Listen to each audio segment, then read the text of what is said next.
Hello and welcome back to the live stream at the Guest Education Global Leadership Summit. It's great to have you here with us today, so thank you all very much for logging in and joining us.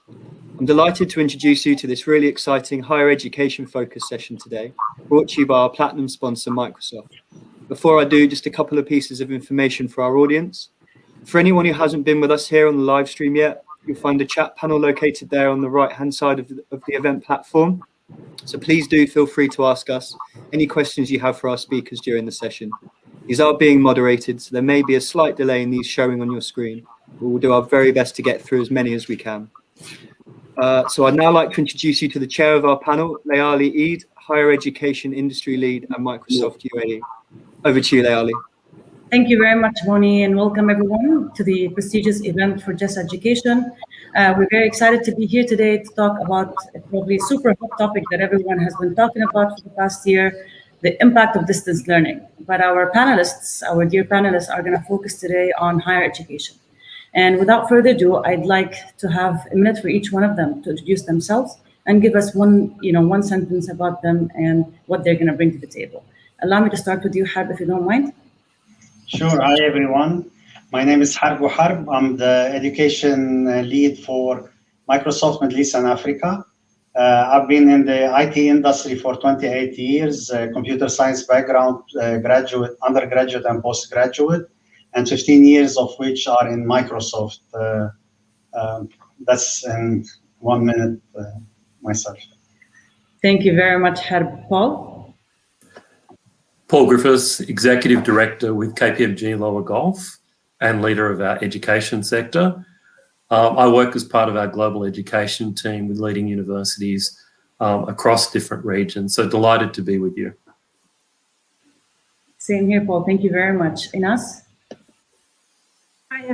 Hi, everyone. I'm Inas Abou, the Director of Information Technology Office at Ajman University.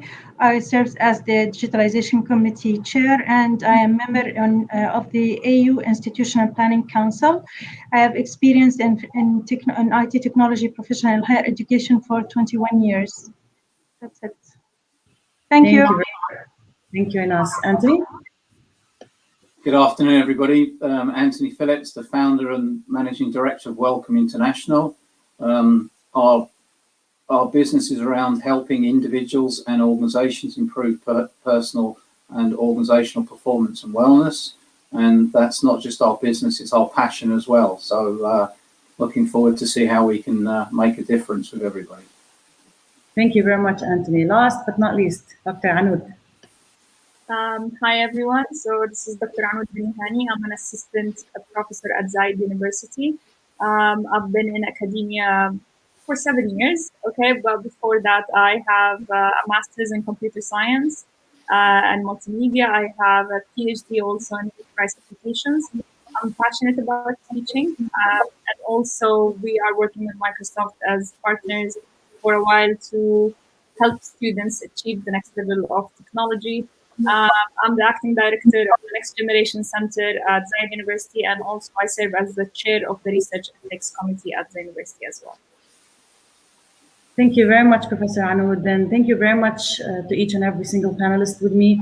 I'm really excited to bring all your expertise to this rich table. For the past year, this has been the sole topic that has been discussed. Impact, what have happened, where are we going, how can I handle this? Why has this been enforced on me, right? We've been talking about digital transformation and empowerment and well-being, and the whole thing was a complete, strength coming from the community.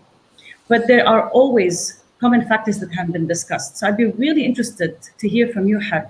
What are the 3 common, or most important factors that are expediting or making this distant learning in terms of transformation successful? Sure.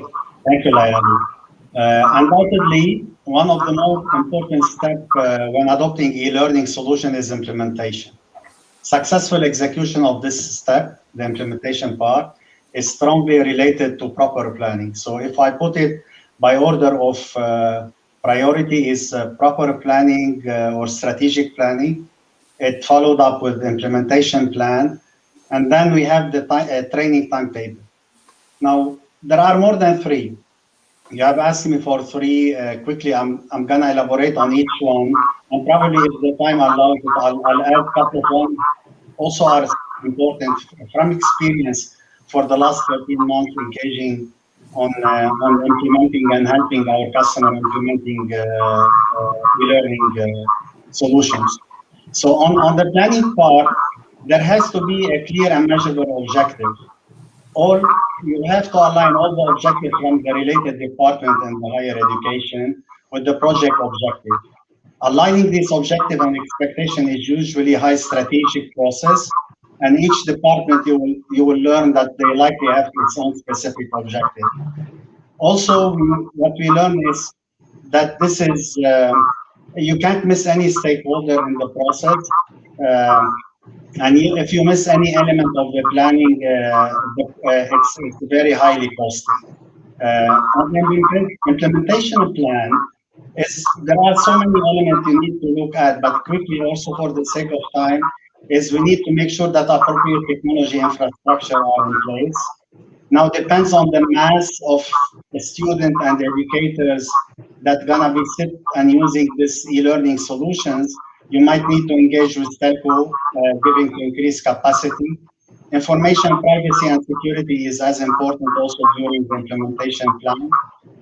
And then the technical support for instructor and student, and team support for distance educators and students. This is part of some of the important elements that has to be taken into consideration within the implementation plan. On the training timetable, student orientation and training has to be considered, and instructor training and distance education also has to be considered. Now, I conclude is just by adding some element. What we found it also during this pandemic time is that support is very crucial. Change management is as important as the first three I mentioned. Quality standard also and risk management guidelines are so important also. So the top three will be, I just summarized, will be strategic plan, implementation plan, and training timetable, but the other ones are as important. Thank you very much, Harb. Thank you. That makes a lot of sense, actually. But you could also see how confusing this could actually be for any institution. You spoke about student readiness.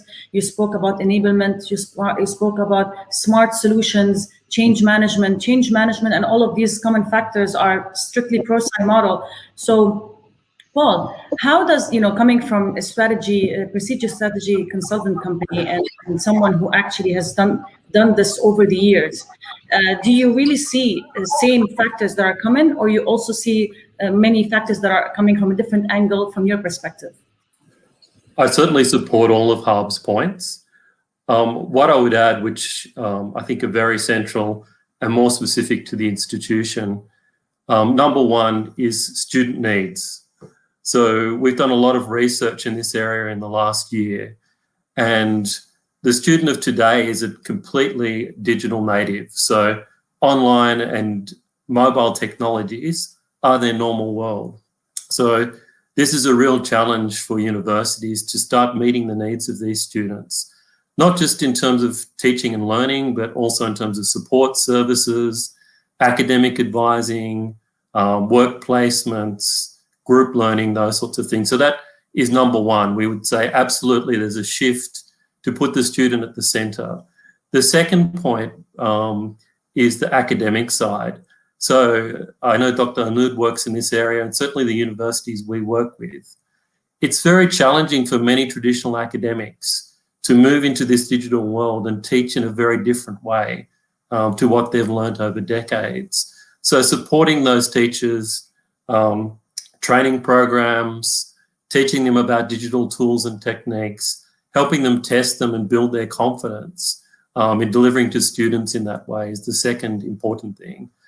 And the third point I would say is getting the underlying technology platform secure, the data clean, and the broadband access that you need to have a high quality interaction is key. So Layali, I think these are the three big points.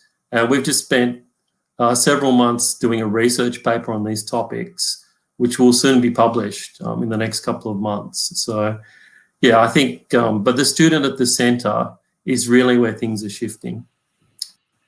That's right, Paul. I can't agree more with you. And in fact, I was on a panel a couple of months ago in the middle of the pandemic, actually. And I was probably the only panelist that was supporting the distant learning idea, but there was a bit of traction, I have to say, of actually friction, not traction, between, me and I'd say here, education providers and educators, saying that there will never be full online learning, because there's something about human interaction, there's something about a physical space, Absolutely. about linking yourself to a name and a community. While I agree with them fully, but the changes that you and Harib have listed only brings me to the point where we have to co-integrate. So there are things that complement each other. Why not really merge the models together?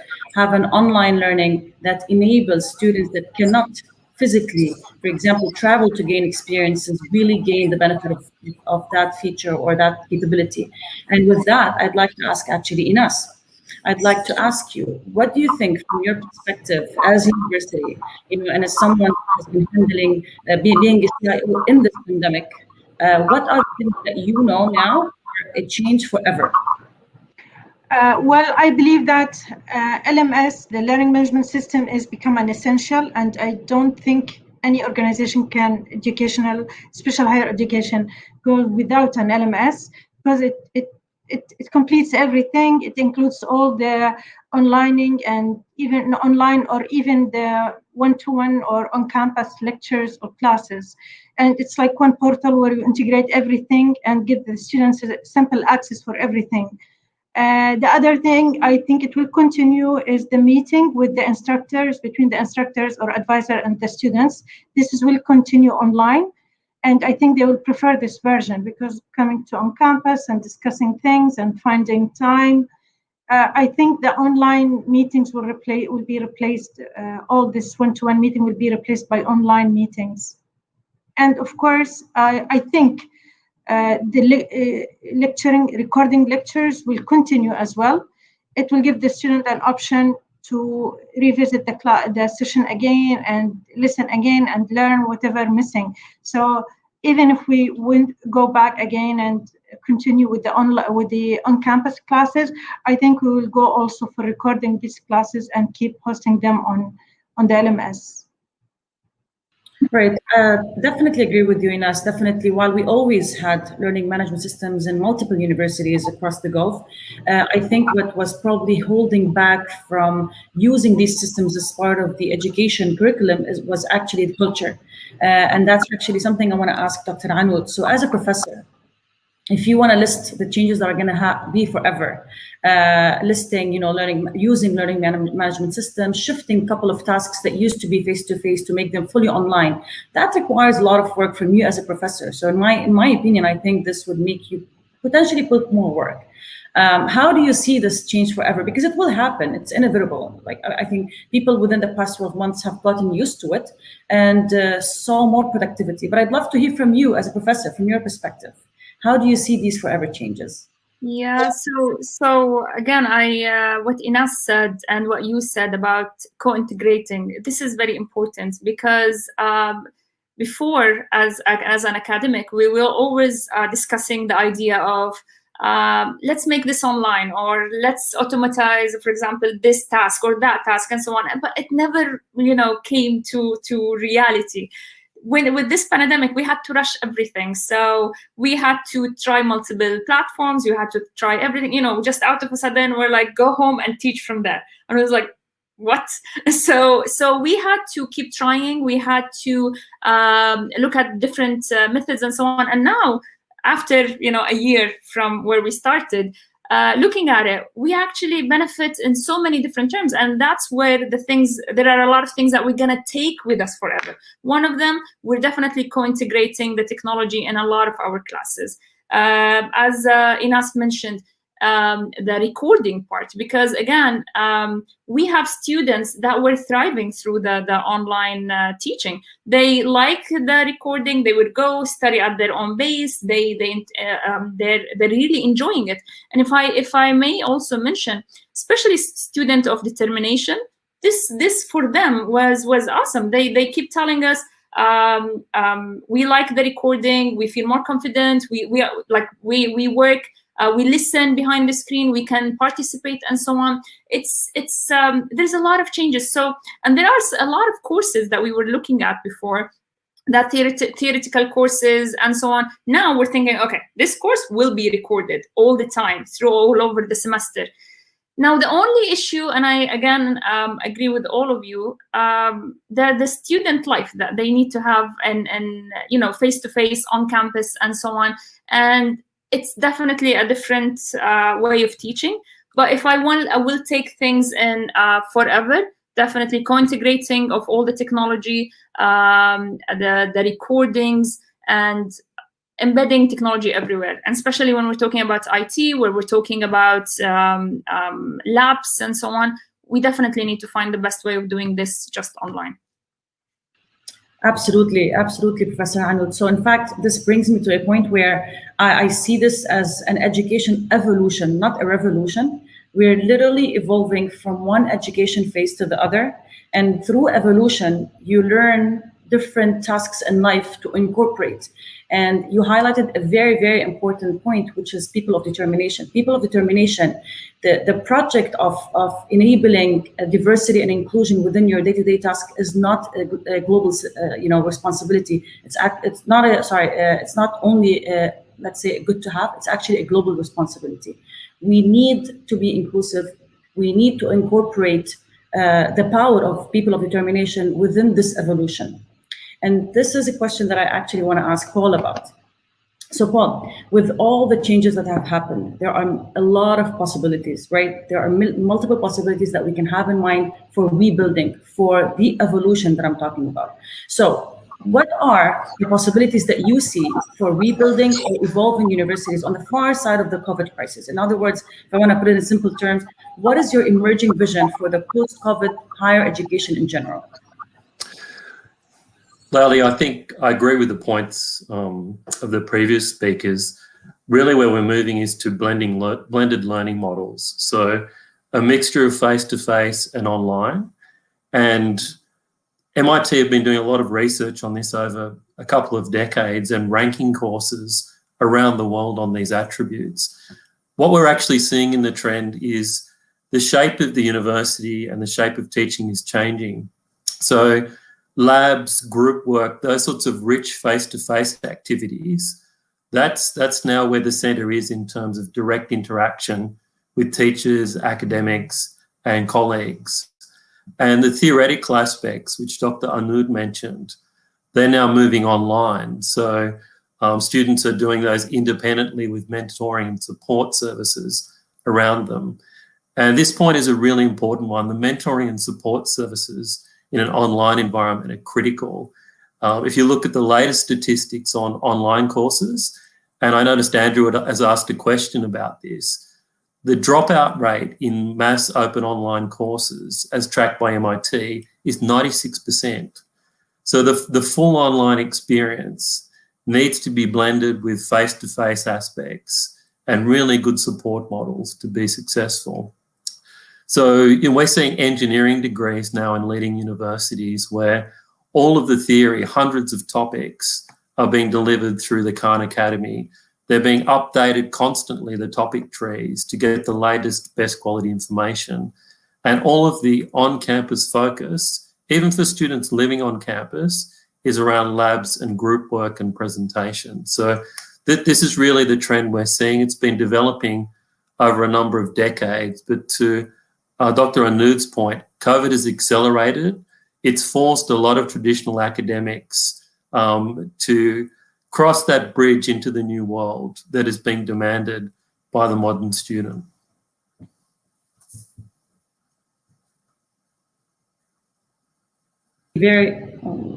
Sorry. That's actually very, very, very accurate. Actually, Anthony, I'd love to hear your point of view from WellKom perspective. From enabling students, from your perspective, how do you see all the possibilities for rebuilding and evolving? Yeah, I think what's very interesting is that if you look outside of, what are universities doing? They're preparing people for life, for employability. And what the pandemic has really shown is that the people who and organizations who are going to win are going to have to change their lenses, and have done, that people are no longer human resources, they're human beings. And that brings much more of a kind of whole life approach. You know, how do people flourish and thrive in these times? It's not just a narrow academic understanding of a particular function. We have to understand as a human being how to cope better with life and ups and downs. And I think universities, you know, generally, you know, you go to university when you're 19, 20, 21, you're changing your life, a lot of challenges, you know, going away from home. And I think universities have been really kind of very narrow focused in terms of here's an academic subject, not here's something for you as a human being and how do we help you flourish and thrive. And I think that's where the universities which take that challenge on, help people cope and thrive mentally and physically in these times, they're going to be the winners, because the people who graduate from those universities aren't just going to have an academic degree and say, I've got a first in engineering or computing or marketing, but I actually can flourish in life. And I think that's a huge opportunity for universities to really think through that it's not just a student, it's a human being that they're developing for life. And with that, Anthony, comes a lot of responsibility to make sure that our education community is ready, right? I mean, as Professor Anoud said, all of a sudden we all were required to be tech savvy. And what I mean by tech savvy is not someone who needs to implement an infrastructure and create a virtual server on the cloud. It was actually more on how to be taught online and how to even teach online. So from that, I would like to know from Harb actually, how did we support students? You know, how did we make students remotely? How did we support them remotely? Getting equipped with the skills they need to be employable during and post the pandemic, right? I mean, we have seen, you know, students that have graduated from school, and you know, first-year students were extremely nervous about the future. They weren't even nervous about what's happening today. They were nervous about what happens when we graduate, because there's a lot of uncertainty in what's going to happen throughout these 3 years for students who are taking, you know, 3-year term studies. So how do we equip these students? How do we make them comfortable that, look, there's a big evolution. It's not only in education, it's actually in the employment stream as well. Yeah, thank you, Layali. Look, the most important thing remains the student, and then how well you prepare him for the job market. It's a 3 years for undergraduate. If they did not decide to pursue their master, then they're gonna go out, and then how ready they are. And multinational like ours, Microsoft, and even our competitors, where they're looking at giving that the speed and the pace that technology is evolving, they're looking at graduates that are ready, so we can get the ROI out of them immediately. Gone those days where we have to wait like 18 months in order to start getting ROI out of graduate. And to support the student be ready and get well skilled, what Microsoft has done is created a couple of initiatives to support the student. And all of those initiatives are free for the student. For example, we have the MS Learn for Student. It's a free to use one open platform to help students skill up on the cloud. This is an interactive role-based learning path for students. So the important about it is, what I like about MS Learn internally, I'm also using it to develop my own skills, is that it's a path and you can take, and you have up to 1,000 pieces, if not more, of learning content. So everyone can create his or her path and then go. So this is MS Learn for Student. And we have the Microsoft Azure for Student. So we give $100 a free credit for developer without a credit card, so they can develop using custom apps in Visual Studio. And then they can explore Smart API, Azure Cognitive Services, and other Azure services we provide. So they can leverage that $100 credit for free to leverage the cloud. We also have the GitHub Student Developer Pack. So there is no substitute for hands-on experience, but most of the students, we see the cost can be prohibitive for them. So that's why we created that developer pack, and with some of our partners and friends, to give a student free access to the best developer tools in one place, so they can learn by doing, and this will give them that hands-on experience they are after. We have the Visual Studio Code for Students. It's a free best-in-class developer tools. We have also the Visual Studio Code Spaces. It allows them access to cloud-hosted dev environment from Visual Studio Code or your browser. So we have also the AI Business School, and this is more, it gives them more like a BDM skills kind. It supports students with insight into practical guidance from top executive on how strategically apply AI to transform their skill and the organization they will be working.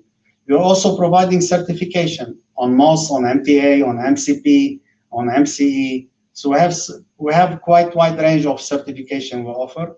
And we have the Imagine Cup, which brings together student innovation from all over the world and put them in competition with each other to try to tackle some social issue or environmental issues. So this is where they unleash their creativity by subscribing that Imagine Cup. So this is in brief some of the initiatives and program we do provide for higher ed students for free from Microsoft.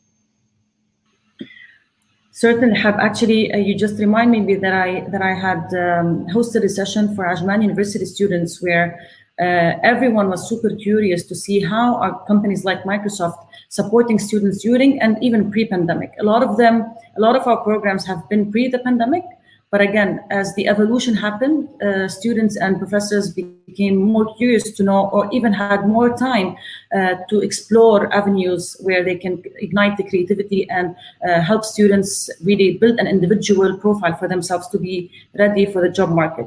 All of this require a lot of independence, a lot of support from the university, as well as encouragement. So you really need to have the curiosity as a student to go ahead and do it. So Inas, if you may allow me to ask you, how are universities supporting students in these situations? How are you really encouraging students to be proactive to go to such programs?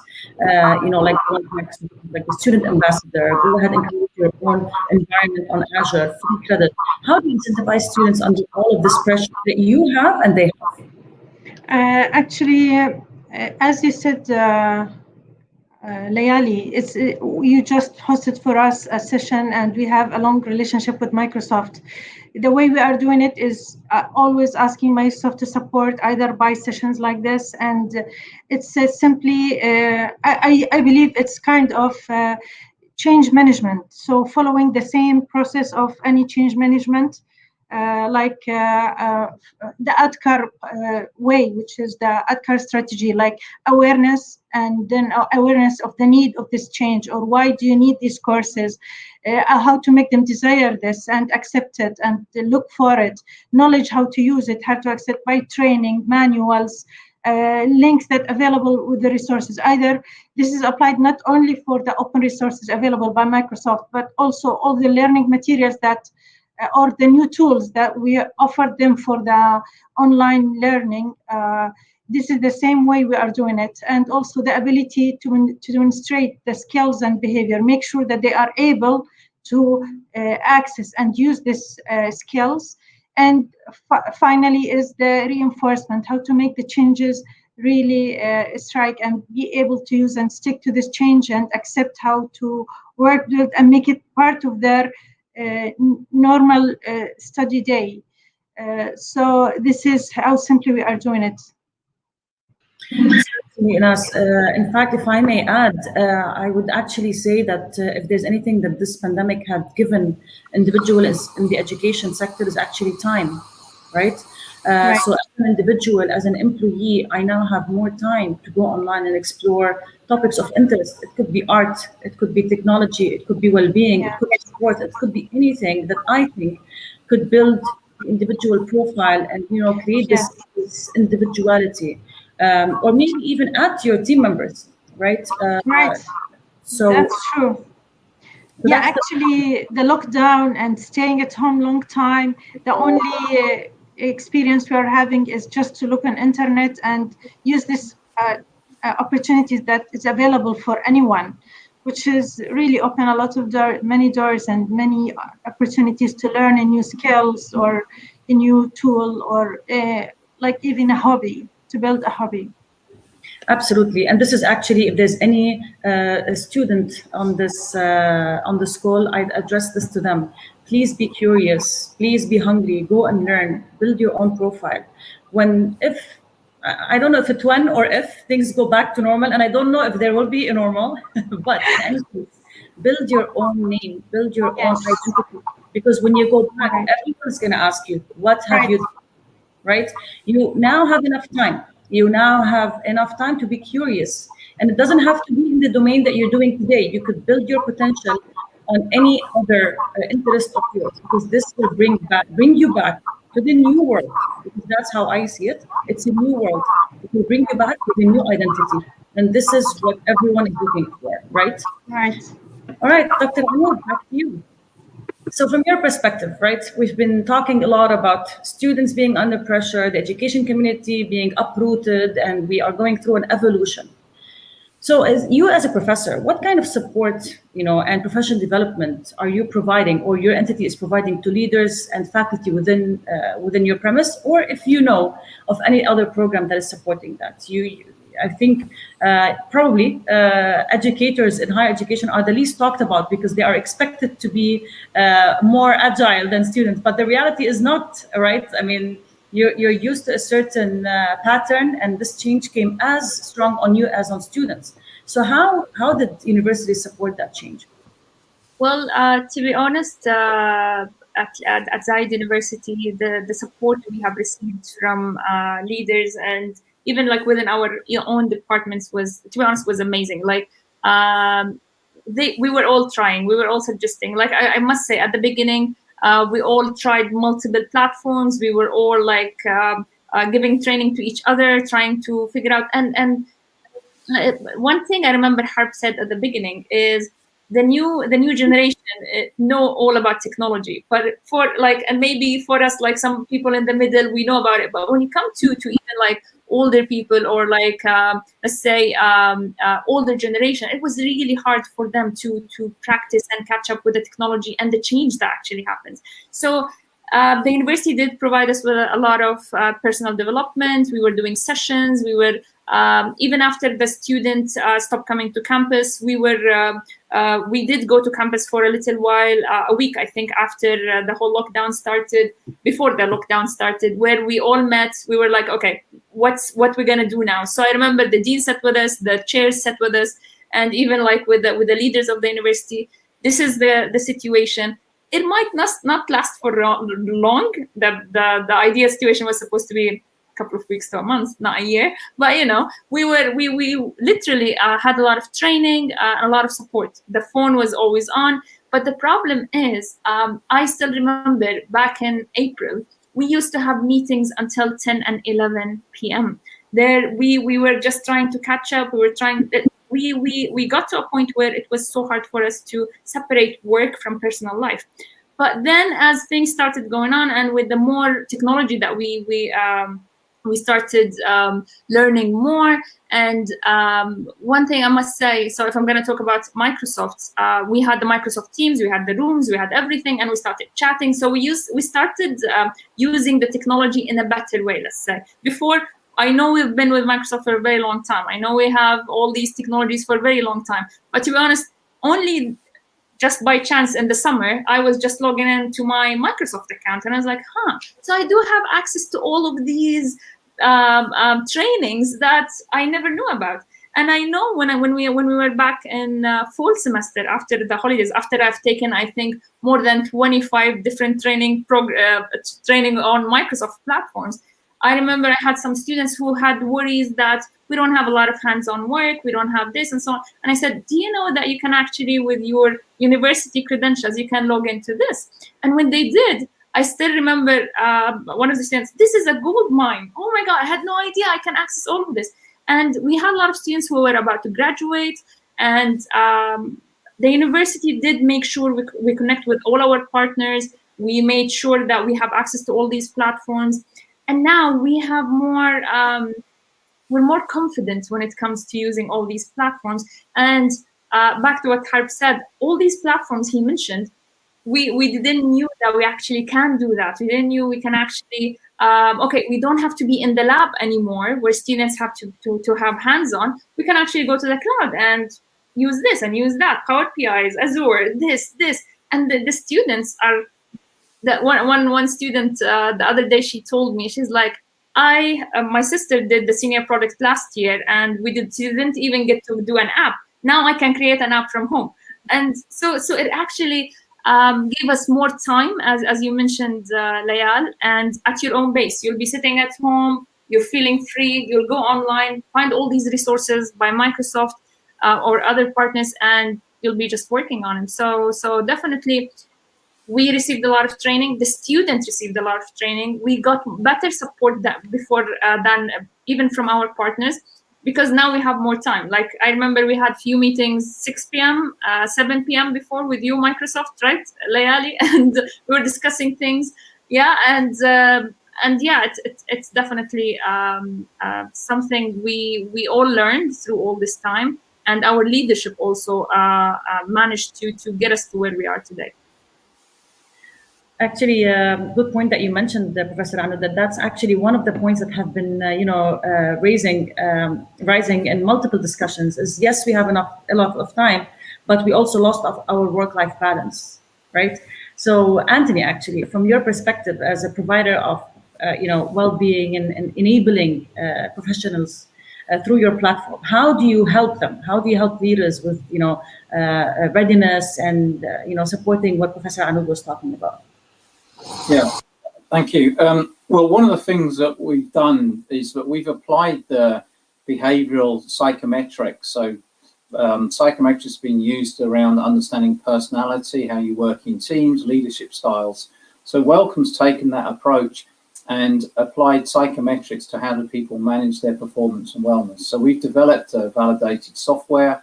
We adapt elite sports know-how to everyday life. Because I think one of the challenges at university around wellness and health is it's very medicalized. It's often reactive. It's about going to the doctor or waiting to become unwell. Whereas we see there's a real opportunity to look at it from a performance and wellness point of view and inspiring people. So the goal that we are really interested in, and with Microsoft it's potentially possible, is that every student around the world could actually graduate with their degree, but each have a certificate in personal performance and wellness management.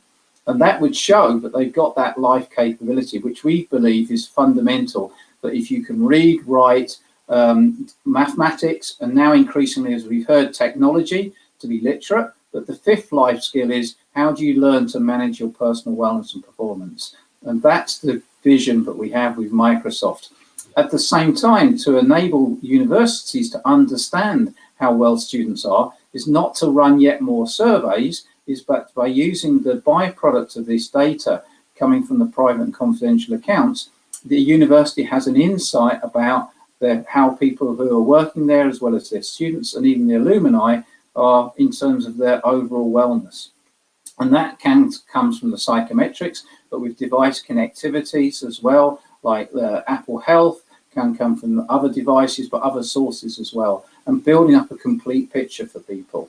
And I think that going forward, that this kind of understanding that managing your personal wellness is actually a core life capability is something which, and I know Microsoft's passionate about enabling everybody to make a difference. That, I think, is what is going to, for us, is the opportunity now, is to recognize that life capability and develop it in a very personalized way.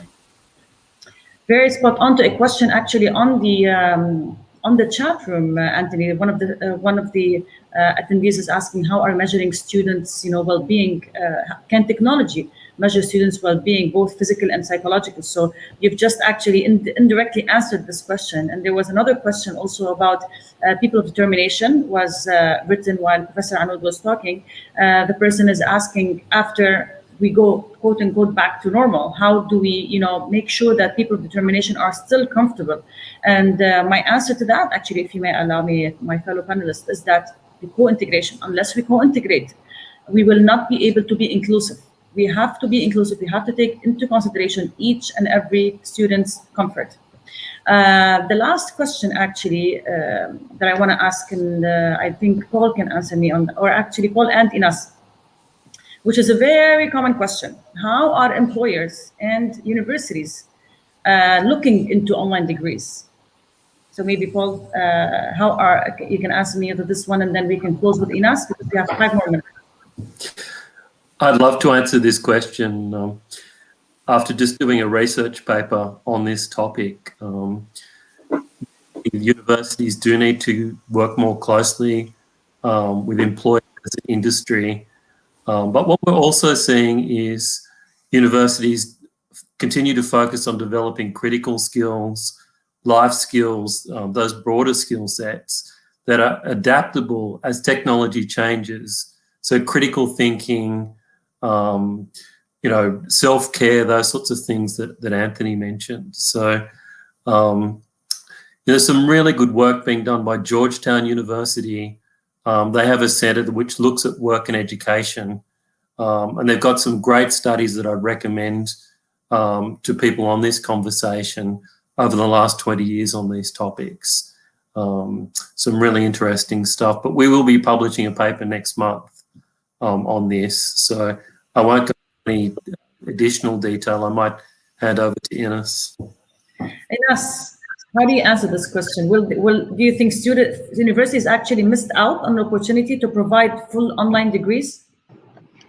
I'm not sure that they are missed or not, but I believe that the evaluations or assessments is become important, and how we can know that it works or not is the feedback, surveys, evaluations, to know exactly if these online assessments really helps or not, if this is the way that we should conduct the degrees and the online degrees. Is it really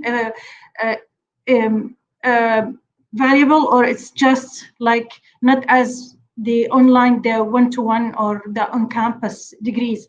But I believe that it's one way or another, the online is coming more than before, especially that in UAE here in Ministry of Education, due to the pandemic, COVID-19 has established some standard for the online programs and online classes, and they are an opportunity to continue this one for accrediting programs online, to be fully online. So I'm sure one way or another, it is the future, but we have to build the concept in the student to be a learner, self-learner, because to be really succeeded in the online, you will not, especially in the assessment, whatever like proctoring tool you are using or you are putting in place on the system, the student always, if they are not interested, they will find a way.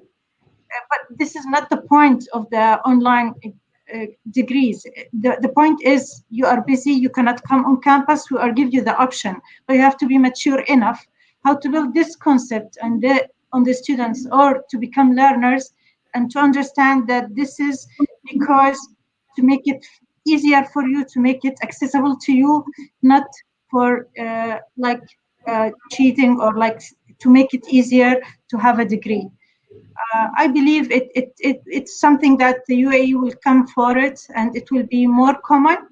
And I'm sure with the practice, with the evaluations, with the assessment, it will become improved, and it will not be less than the on-campus degree. That's right, Inas. In fact, also one of the attendees have written that what about the increased potentially aggressive competition for online degrees that online degrees will create? I don't know about that. I mean, you literally answered that, Inas. This needs time, and it needs maturity, and it needs culture, right? We can't really provide online degrees just so that you could have a degree and post it in an interview. You can come to an interview with all the names tagged on your resume, but then if you don't have the speaking, the communication skills, the critical thinking skills, if you don't have the curiosity as a character, no matter what degree you have, I don't think in the new world this is going to matter.